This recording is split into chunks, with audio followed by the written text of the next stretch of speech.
আওয়ামী লীগের ক্লিন ইমেজের ব্যক্তিদের বিএনপির সদস্য হতে বাধা নেই, বললেন রুহুল কবির রিজভী।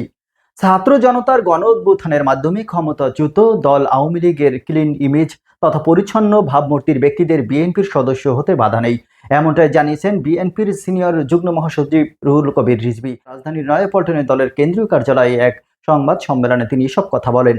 রিজভী বলেন, কেউ দীর্ঘদিন রাজনীতি করেননি অথবা আওয়ামী লীগের আমলেও হয়তো একসময় আওয়ামী লীগ করত, কিন্তু আওয়ামী লীগের দুঃশাসন, বর্বরচিত লুটপাট, টাকা পাচার পছন্দ করতেন না। তারা আগেই আওয়ামী লীগ থেকে সরে গেছেন, তারা আসতে পারেন।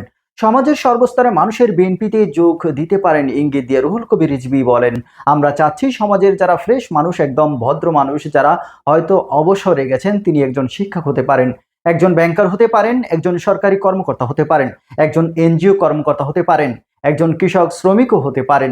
এক্ষেত্রে আমাদের যে আদর্শ সেটা বিশ্বাস করেন কিনা সেটা হলো প্রশ্ন। রিজভী জানান আগামী 15 মে থেকে 15 জুলাই পর্যন্ত সদস্য পদ নবায়ন ও প্রাথমিক সদস্য সংগ্রহ অভিযান চলবে। তিনি বলেন, আমরা টার্গেট করেছি 1 কোটির অধিক প্রাথমিক সদস্য সংগ্রহ করব। তিনি আরো বলেন, সমাজের সর্বক্ষেত্রে মানুষ যারা বিএনপিকে পছন্দ করে, যারা বিএনপি মনা, যারা জাতীয়তাবাদী চিন্তা চেতনা লালন করে, তারা আগ্রহী হয়ে এই দলের সদস্য হবেন। এটা আমরা প্রত্যেকেই প্রত্যাশা করি।